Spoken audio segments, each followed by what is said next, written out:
Hello everyone, good morning dear student. आज हम लोग राम लक्ष्मण परशुराम संवाद इस चैप्टर के आगे का भाग पढ़ेंगे। कहाँ से कहाँ तक? बिहसि लखन बोले मृदुबानी, यहाँ से बोले गिरा गंभीर। इतनी चौपाई हम इस वीडियो में लेंगे। Okay, you are ready? बिहसि लखन बोले मृदुबानी, अहो मुनीस महाभटमानी। पुनि पुनि मोहि देखाऊं कुठारू, चाहत उड़ावन फूकी पहारू। इहाँ कुम्हड़ बतिया को नाही, जे तर्जनी देखी मर जाही। देखी कुठारू सरासर बाना, मैं कुछ कहा सहित अभिमाना। भृगुसुत समझु जनेऊ बिलोकी, जो कछु कहूँ सहूँ ऋषि रोकी। सुर महिसुर हरिजन अरुगाई, हमरे कुल इन पर न बढ़ाई। सुराई बंधे पाप अपकीरत हारे, मारत हूँ पाप परिय तुम्हारे। कोटि कुलिस सम बचन तुम्हारा, व्यर्थ धरहु धनु बाण कुठारा। जो बिलो की अनुचित कहें, क्षमहु महामुनि धीर। सुनि सरोस भृगुवंश मणि, बोले गिरा गंभीर। अब हम इसकी व्याख्या जानेंगे। परशुराम के बातों को सुनकर लक्ष्मण जी व्यंग पूर्वक हंसते हुए कहते हैं, अहो मुनीस महाभटिमानी। हे मुनिश्रेष्ठ, आप तो बहुत अभिमानी हैं। पुनि पुनि मोहि देखाऊं कुठारू। इतना हंसते हुए कहते हैं। और जब लक्ष्मण हंसते हुए बोलते हैं तो परशुराम का अपमान होता है और उनका गुस्सा, उनका क्रोध और भी बढ़ जाता है। लक्ष्मण कह रहे हैं, पुनि पुनि मोहि देखाऊं कुठारू, चाहत उड़ावन फूकी पहारू। आप मुझको बार बार ये फरसा दिखा रहे हैं और आपके ऐसा करने से हमको ऐसा लगता है कि जैसे आप फूंक से पहाड़ उड़ाना चाह रहे हैं। यहाँ कुम्हड़ बतिया को नाही।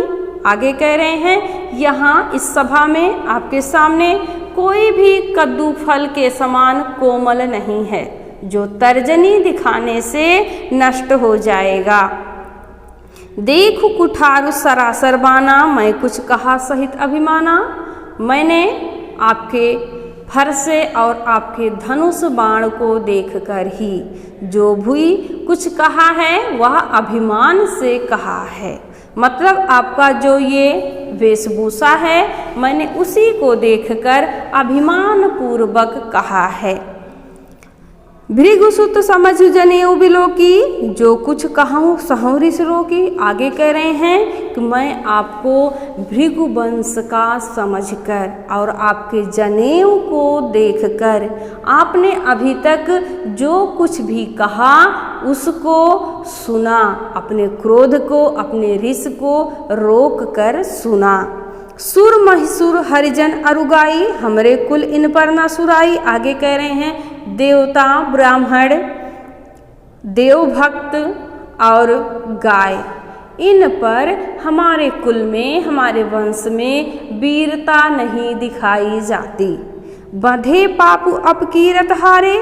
बंधे पाप, अगर हम इनका वध करते हैं तो पाप मिलता है, हमको पाप लगता है। और यदि हम इनसे हार गए, मान लीजिए मैंने युद्ध किया और मैं हार गया, तो मेरा यश नष्ट हो जाएगा।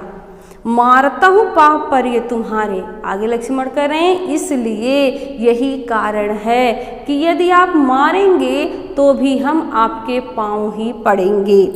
कोटि कुलिस सम वचन तुम्हारा, व्यर्थ धरहु धनु बाण कुठारा। आगे कह रहे हैं, आपके जो वचन है, आपकी जो वाणी है वह बहुत ही कठोर है।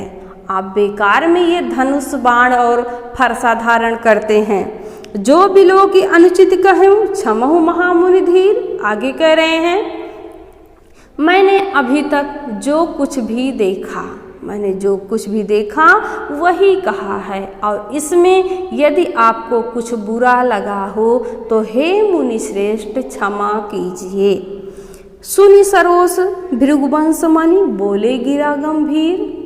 लक्ष्मण के इस वाणी को सुनकर भृगु वंश के मणि अर्थात परशुराम बहुत गंभीर वाणी में बोले। इस काव्य से संबंधित क्या कुछ खास बातें हैं जानेंगे।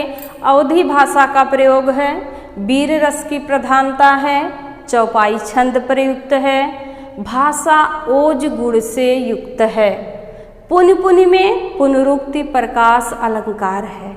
ठीक, व्यंग्यात्मक शैली का प्रयोग हुआ है। अब इस काव्यांश से संबंधित दो प्रश्न हमने यहाँ रखा है। लक्ष्मण द्वारा हंसकर जवाब देने के पीछे क्या भाव छिपा है? लक्ष्मण द्वारा हंसकर जवाब देने के पीछे परशुराम का अपमान करना, यह भाव छुपा है। अगला प्रश्न है, इन पंक्तियों में किस सामाजिक मान्यता की ओर संकेत किया गया है?